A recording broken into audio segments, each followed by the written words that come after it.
Media के बंधुओं, जनता सरकार मोर्चा के क्रांतिकारी साथियों, सबको नमस्कार। भारतीय किसान यूनियन किसान शक्ति के राष्ट्रीय अध्यक्ष मास्टर करमवीर जी, सभी पदाधिकारीगण, आप सब यहाँ इस प्रेस वार्ता में आए, आपका बहुत बहुत धन्यवाद। आज की जो ये वार्ता है, इस वार्ता का मुख्य बिंदु रहेगा कि किस तरह से पूरी व्यवस्था समाज के अंदर गरीब, किसान और देशवासियों को लूटने पर लगी हुई है।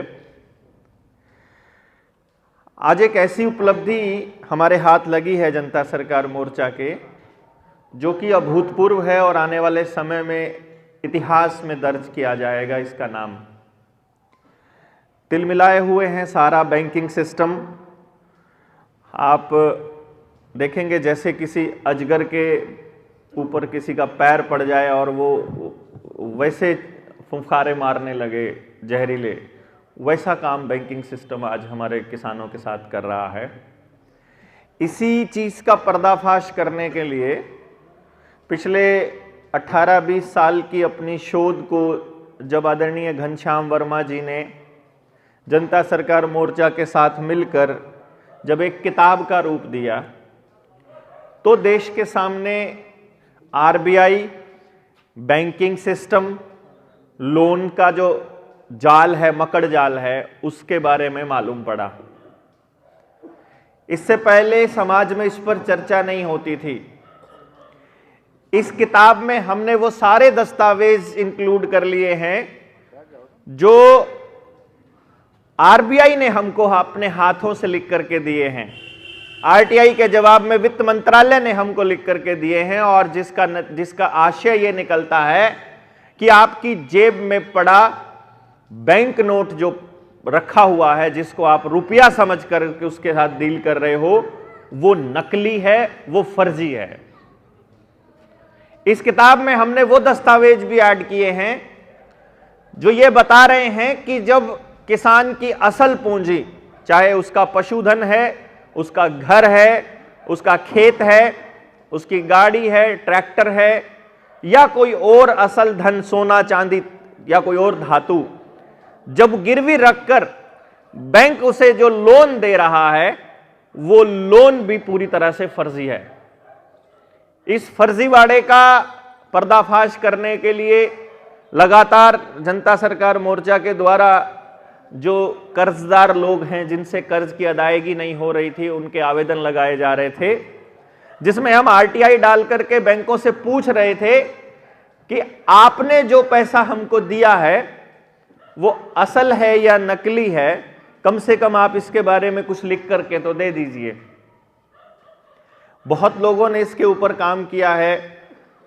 आप सबके सामने नेताजी सुभाष चंद्र बोस से बड़ा एग्जाम्पल नहीं मिलेगा, जब उन्होंने अंग्रेज़ों के इस बैंकिंग सिस्टम को नकार करके अपना एक आज़ाद भारत बनाया, उसकी आज़ाद हिंद सेना, आज़ाद हिंद रुपया और आज़ाद हिंद सरकार बनाई।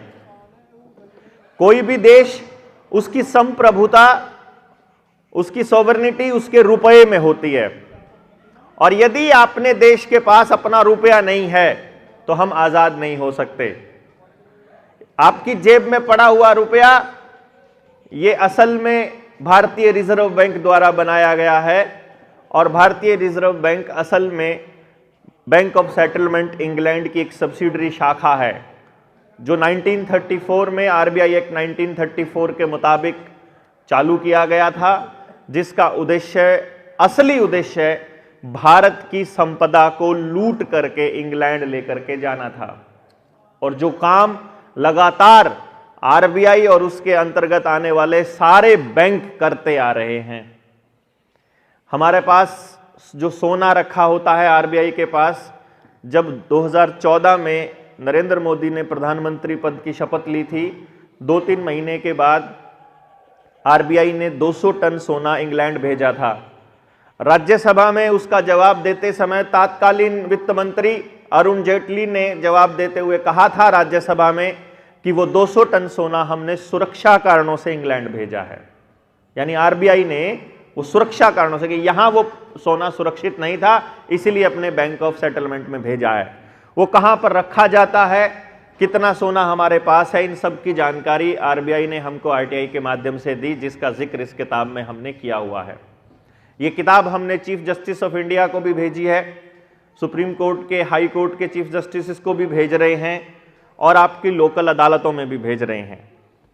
इसी सिलसिले में हमने आवेदन लगाते हुए जब एक अपने बुलंदशहर के कोर्ट में, जब जिला अदालत में जब एक केस आया अपने जयप्रकाश यादव जी का, और वो केस अब एक्सेप्ट कर लिया गया है कोर्ट के द्वारा, जिसको पहले नकारा जा रहा था। कुछ दलीलें ऐसी, जब इस किताब के आने के बाद में कुछ दलीलें ऐसी हो गई जिनसे बचना बहुत मुश्किल हो गया बैंकों का। और आपको जानकर हैरानी होगी कि इसमें आरबीआई, डीएम, तहसीलदार और बैंक ऑफ बड़ौदा के मैनेजर्स और उनके चीफ मैनेजर्स तक को तलब कर लिया गया है। वित्त सचिव को भी, वित्त मंत्रालय के वित्त सचिव को भी। कहने का अर्थ यह हुआ, हम आपके सामने इस प्रेस वार्ता के माध्यम से ये भी शंका जाहिर करने जा रहे हैं, हालांकि किसी भी सब जुडिस केस के बारे में डिस्कस नहीं किया जाना चाहिए कहीं पर भी, ऐसा उन लोगों ने नियम बनाया हुआ है। बहुत ज़्यादा गहराई में ना जाते हुए हम आपको बताते हैं कि बैंकों के ऊपर हमारा कर्जा निकलता है, जो हमने एक्स्ट्रा उनको पे किया हुआ है, वैध रुपए में जब हमने अपना पेमेंट कर दिया है।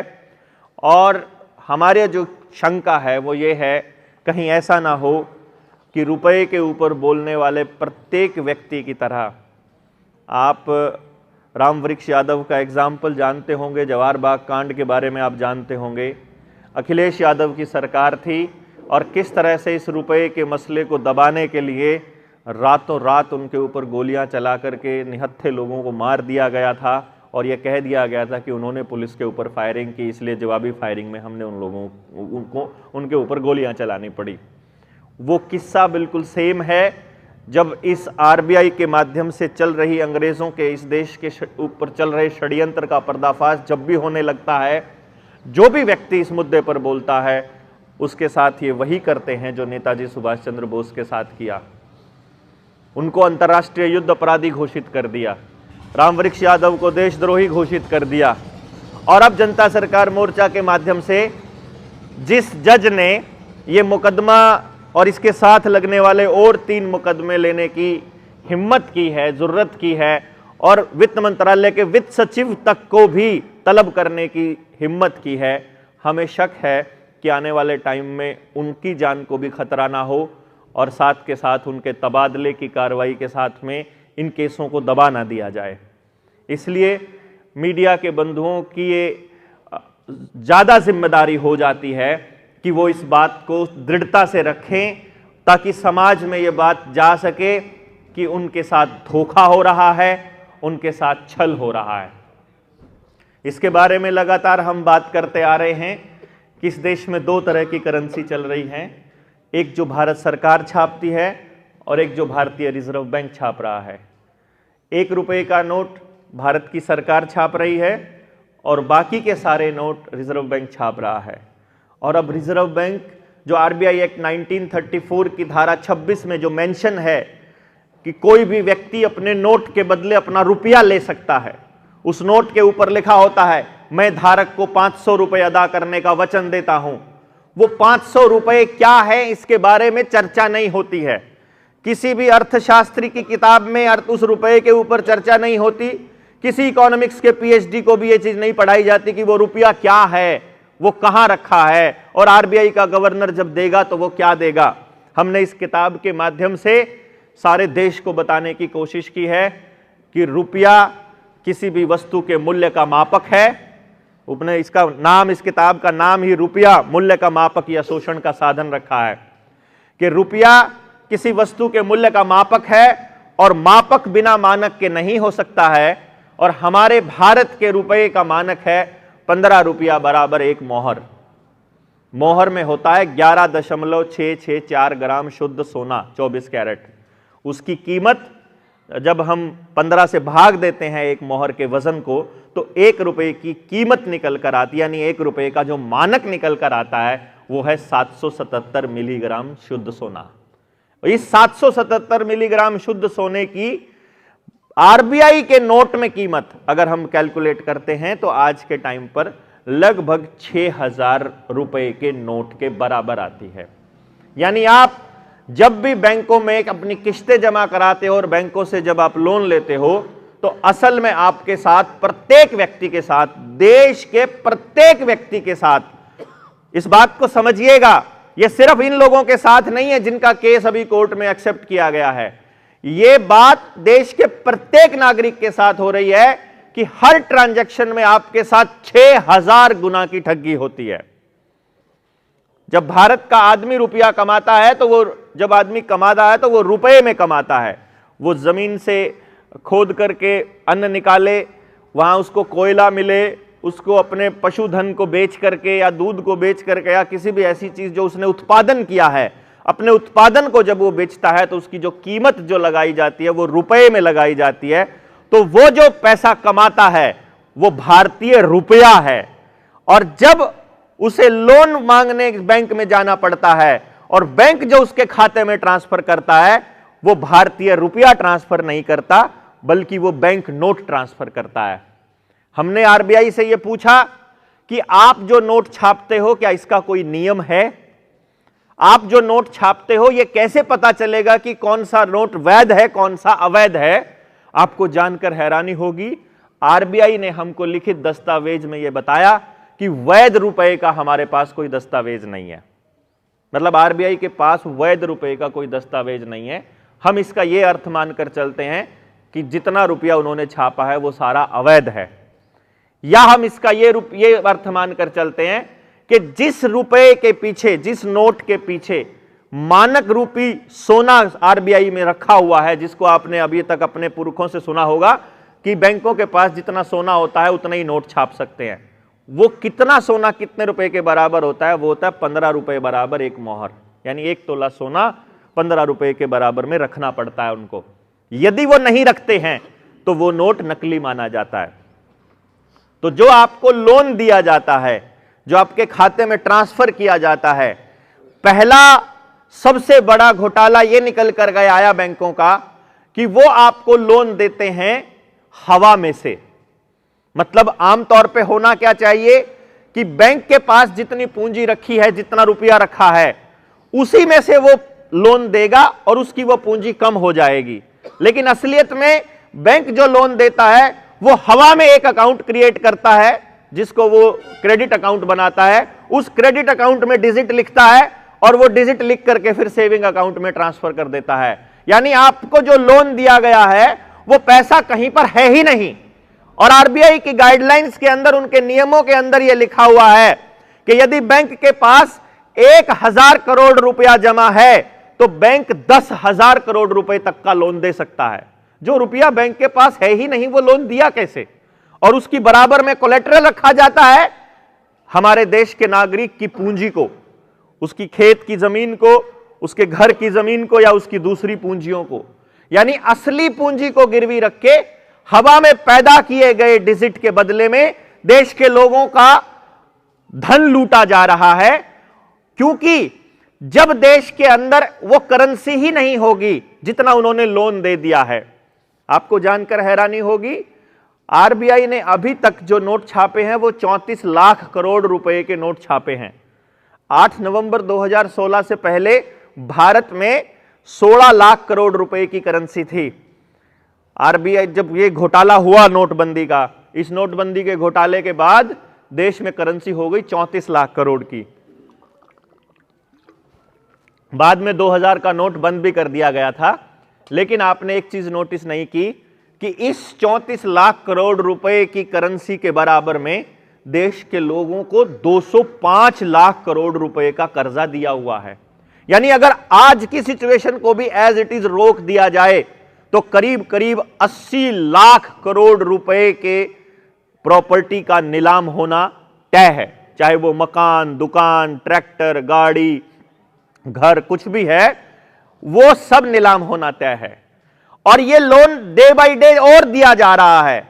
सेल्फ हेल्प ग्रुप के नाम पर घर की महिलाओं को लोन दिया जा रहा है। नई नई एप्लीकेशंस के जरिए आपको बिना मतलब के लोन दिए जा रहे हैं। आपके पास फोन आ रहा है कि बिना डॉक्यूमेंट के आपको लोन मिल रहा है, कोई अप्रूवल नहीं, कुछ डॉक्यूमेंटेशन नहीं, आपको खाली यस कहना है और आपके खाते में डिजिट आ जाएगी और आप उस डिजिट का भुगतान करने के लिए दिन रात मेहनत करके रुपया कमाते हो। आपके साथ 6,30,000 रुपए का जब लोन दिया जाता है तो असल में आपको 100 रुपए दिए जाते हैं। यानी आप 100 रुपए का भुगतान करने के लिए 6,30,000 रुपए का भुगतान करते हो। इतनी बड़ी ठगी हो रही है, जिसको हम आपको बता रहे हैं कि 6,000 गुना की ठगी। इस बैंकिंग सिस्टम को नेस्ता नाबूद करना बहुत जरूरी है। देश के लोगों को यह समझना बड़ा जरूरी है कि मानव इतिहास का आज तक भारत के साथ अगर कोई सबसे बड़ा धोखा हुआ है तो वो बैंक हैं। और अगर आपको इसके बारे में पूरी जानकारी लेनी है तो आप ये इस किताब के ऊपर जाइए, रुपया मूल्य का मापक या शोषण का साधन। ये आपको फ्लिपकार्ट पे भी मिलेगी, ये आपको अमेजन पे भी मिलेगी, ये आपको जनता सरकार मोर्चा की वेबसाइट पे भी मिलेगी, स्वदेशी हट करके हमारी वेबसाइट है वहाँ भी मिलेगी, और आप हमसे इसको डायरेक्टली भी ले सकते हैं। लेकिन इस बात को जन जन तक पहुँचाइए ज़रूर। और मुख्य तौर पर जो आज की जो वार्ता है उसका मकसद यही है कि हमारे केस कोर्ट में ले लिए गए हैं। बहुत ही जल्दी हम लोग इलाहाबाद हाई कोर्ट में PIL लगा करके पूरे देश को कर्ज मुक्त घोषित करने वाले हैं। जनता सरकार मोर्चा इस काम पे लगा हुआ है। आपका कोई सवाल यदि बनता है, आप पूछना चाह रहे हैं तो पूछ सकते हैं। क्या पूरा मामला, थोड़ा सा? पूरा मामला ये है कि हमारे देश में 2 करेंसी चल रही हैं। एक भारत सरकार द्वारा छापी गई करेंसी, जिसको करेंसी नोट कहा जाता है, जो 1 रुपये का नोट है। आप उस पर गौर से देखेंगे, आपने तो फ़ोन के पीछे लगाया हुआ है, इसके ऊपर लिखा है गवर्नमेंट ऑफ इंडिया। इसके अलावा जो 1 रुपये के अलावा जितने भी नोट अब छाप रहे हैं, वो सारे के सारे नोट के ऊपर लिखा हुआ है भारतीय रिजर्व बैंक। उसको भारतीय रिजर्व बैंक छापता है। भारतीय रिजर्व बैंक की भारतीय रिजर्व बैंक एक्ट 1934 के अकॉर्डिंगली, धारा 26 के अकॉर्डिंगली जितने भी नोट RBI छाप रहा है, उन नोटों के पीछे जो रुपया RBI के पास जमा है वो देने के लिए RBI बाध्य है। लेकिन 2000 से ज्यादा आवेदन लगाने के बाद भी RBI हमारा रुपया देने से मना कर रहा है। तो और जब हमने ये पता किया कि RBI हमको हमारा रुपया क्यों नहीं दे रहा है, तो इस RTI के जरिए RBI ने हमको जवाब दिया कि आपके पास जो नोट है उसके ऊपर जो गवर्नर का वचन खंड है, मैं धारक को 100 रुपए अदा करने का वचन देता हूं, वो बदला गया है और बदले गए वचन खंड के हिसाब से आपकी जेब में पड़ा हुआ नोट नकली हो जाता है। जैसा लोन की बात आई है कि लोन है पब्लिक पे, इस बारे में क्या कहेंगे? जो पब्लिक के पर जो लोन है, उस लोन को हवा में छाप करके, हवा में बना करके एक डिजिट बना दी जाती है, एक क्रेडिट अकाउंट बना दिया जाता है। उस क्रेडिट अकाउंट में डिजिट लिख करके वो डिजिट्स को आपके सेविंग अकाउंट में ट्रांसफर करके आपको लोन के अंदर, आपको लोन के ऊपर मतलब एक तरह से आपको ऋणी दिखा दिया जाता है। और उसके बाद जब आप उसकी अदायगी करते हो तो वो भारतीय रुपए में कमा करके उसकी अदायगी करते हो। यानी हवा में पैदा किए गए ऋण की अदायगी आप असली धन से कर रहे हो। यह इस देश के प्रत्येक नागरिक के साथ हो रही ठगी है, जिसको रोकने के लिए हमने अदालत का दरवाजा खटखटाया और बुलंदशहर की डिस्ट्रिक्ट कोर्ट के अंदर ये मुकदमा जो है स्वीकार भी कर लिया गया। इसके साथ 3 मुकदमे और स्वीकार कर लिए गए और बैंकों को निर्देश दिया गया, DM को, SDM को, तहसीलदार को, वित्त सचिव को और RBI को तलब किया गया है। और यही बहुत ही जल्दी हम इलाहाबाद हाई कोर्ट में PIL लगा करके पूरे देश की कर्ज मुक्ति के ऊपर आंदोलन छेड़ने वाले हैं। अच्छा, अभी जैसे आपने बताया था प्रेस वार्ता में कि हमारा देश का इंग्लैंड सोना चला गया है, तो क्या देश हमारा आज़ाद नहीं है? क्या कहना है? जब हमने भारत सरकार से, अपने वित्त उससे, गृह मंत्रालय से और PMO से जब ये सवाल पूछा कि हमारा देश कब आज़ाद हुआ और जिस समझौते के तहत वो आज़ाद हुआ है उसकी प्रमाणित प्रतिलिपि हमको उपलब्ध कराई जाए, तो वित्त मंत्रालय और पार्लियामेंट्री कमेटी और संसद भवन और पीएमओ से होते हुए जब हमारी आरटीआई वापस आती है तो उस आरटीआई के जवाब में गृह मंत्रालय हमको ये कहता है कि यह गहन शोध का विषय है, आप किसी भी वर्किंग डे में आकर के इसके ऊपर शोध कर सकते हैं, आपको सारी सुविधाएं उपलब्ध कराई जाएंगी। तो जैसे अब आप बता रहे हैं तो इसका आरबीआई का संचालन इंग्लैंड से हो रहा है, तो देश की आज़ादी के देते समय अंग्रेज जो है अपना ये बैंक यहाँ पर किस रूप में छोड़, ये बैंक ये छोड़ करके गए थे ये कह करके कि आने वाले टाइम में हम इसी बैंक यहीं से लेन देन चालू होगा। पहले जो रुपया हमारा होता था वो चांदी का रुपया होता था, और जो करेंसी है, ये जो रुपया है जिसकी मैं बात कर रहा हूं, ये चांदी का रुपया है। ये इसे हम 1918 का रुपया है, इसमें 90% चांदी है। इसको यदि आप आज बैंक में जाते हो लेकर के तो बैंक इसे 1 रुपए में लेता है, और बैंक इस नोट को भी 1 रुपए में लेता है। ये भी 1 रुपए में है, ये भी 1 रुपए में है। लेकिन जब आप बाजार में जाते हो, इस 1 रुपए में आपको 1 टॉफी मिलती है और इस 1 रुपए में आपको 1000 टॉफियां मिलती हैं। तो जो बैंक इनको बराबर मान रहा है, बाजार इनको बराबर नहीं मान रहा, तो आप इनमें से कौन से रुपए को असली रुपया कहेंगे, ये बहुत बड़ा सवाल है। यदि इस रुपये को बैंक लेने से मना कर दे, ये कह दे कि ये चलन में नहीं है, तो बात अलग है। परंतु यदि ये चलन में है और ये भी चलन में है, तो दोनों के दोनों रुपयों की परचेजिंग पावर सेम क्यों नहीं है? इसी सवाल का जवाब ढूंढने के लिए हमने आरटीआईज लगाई। घनश्याम वर्मा जी ने इसके ऊपर 15-20 साल रिसर्च की, जो इस किताब के लेखक हैं, और उन्होंने जब ये जाना कि असल में रुपया धातु के ऊपर निर्भर नहीं करता है, जिस दिन आजाद हुआ उस दिन का भी पूरा हाँ, जिस दिन जब हम जो धातु है इस पर निर्भर नहीं करता है, असली रुपया असल में रुपए का मानक है।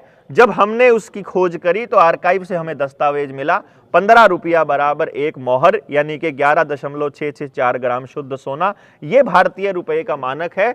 यानी भारत का 1 रुपया बराबर है आरबीआई के 6000 रुपए के नोट के बराबर, यानी कि जो 777 मिलीग्राम सोना परचेज करने की दोनों की पावर जिस हिसाब से है उसके अकॉर्डिंगली। तो राष्ट्रीय किसान सरकार जो है आज धन को लेकर लड़ाई लड़ रहा है, या देश के आरबीआई जिसे अंग्रेज यहाँ पर छोड़ गए उसको हटाने की मांग?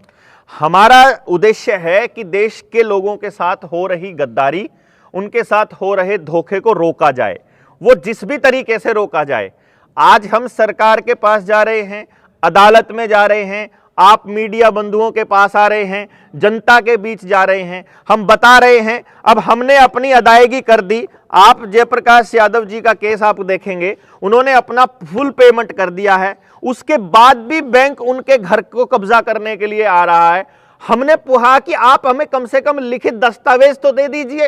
वो लिखित दस्तावेज देने की बजाय सिर्फ इतना कहता हमें नहीं पता, ऊपर से ऑर्डर है। वो ऊपर कौन है जहां से ऑर्डर है, कम से कम वो तो पता चले।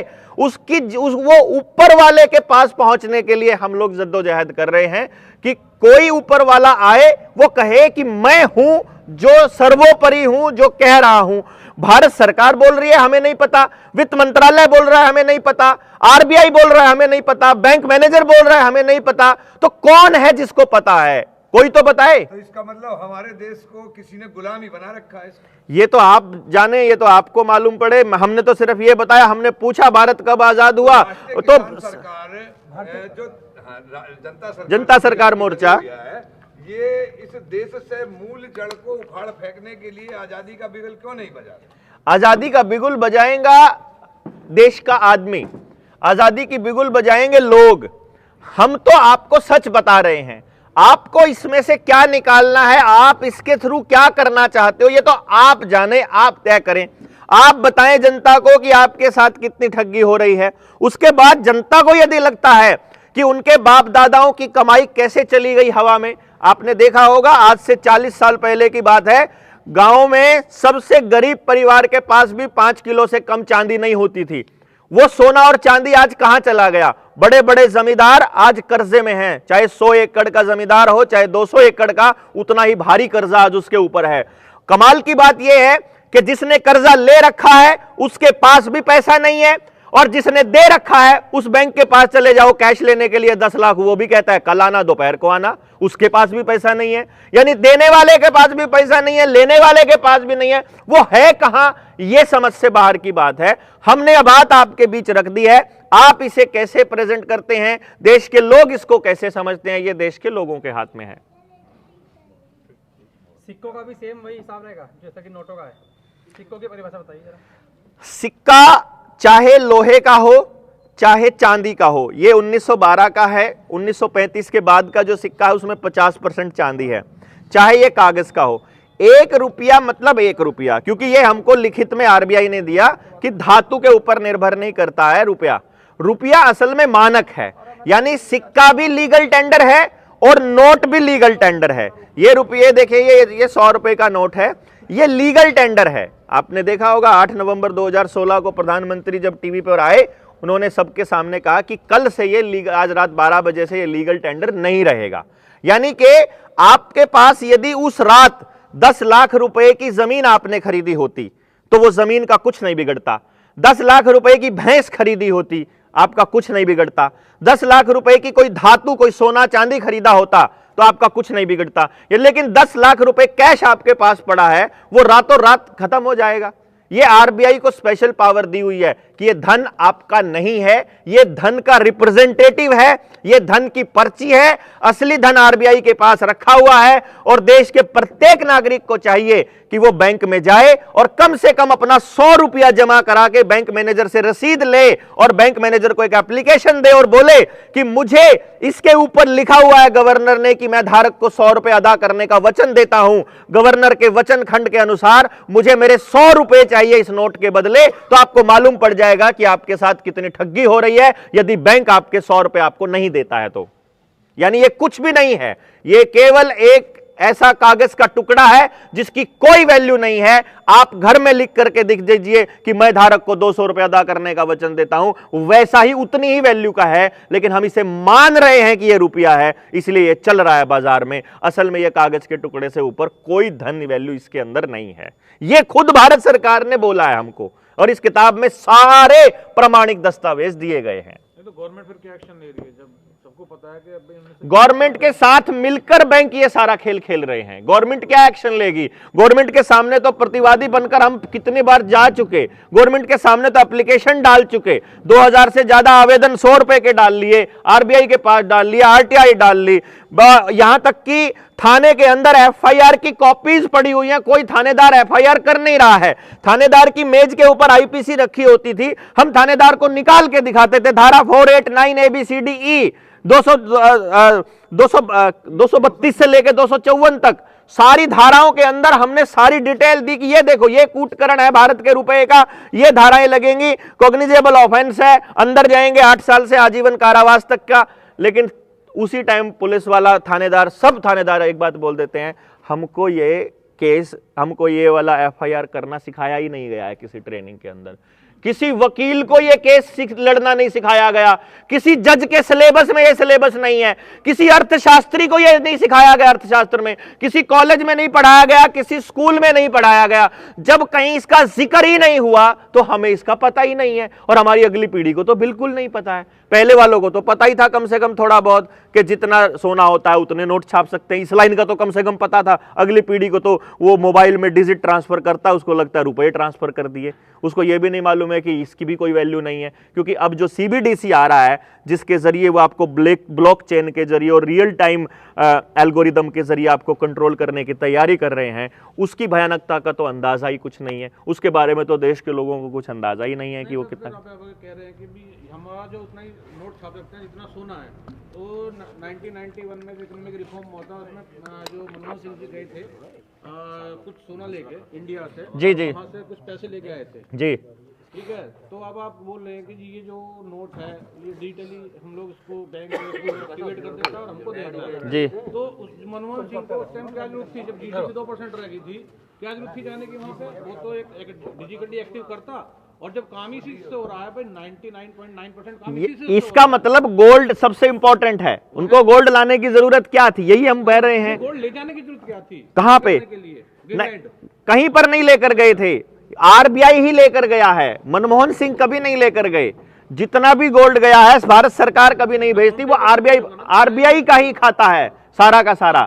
और आपको जो बताया जा रहा है कि भारत की सरकार ने रुपए के पीछे गोल्ड रखना बंद कर दिया था, ये बहुत बार एक प्रचलन में आपके सामने आएगा ये बात। हमने पूछा है आरटीआई डाल करके, यहां भारत सरकार से पूछा है, क्या आपको ये अधिकार है कि आप गोल्ड स्टैंडर्ड हटा सकते हैं? जवाब दिया नहीं। क्या कोई आदेश है जिसके तहत आपने हटाया है? नहीं। क्या इसके ऊपर कोई संसद के अंदर बहस हुई है, कोई कानून पारित किया गया है? किस आदेश के तहत किया गया है? हमारे पास कोई सूचना उपलब्ध नहीं है। यही एक जवाब उनके पास आता है, उनके पास कोई सूचना ही उपलब्ध नहीं है।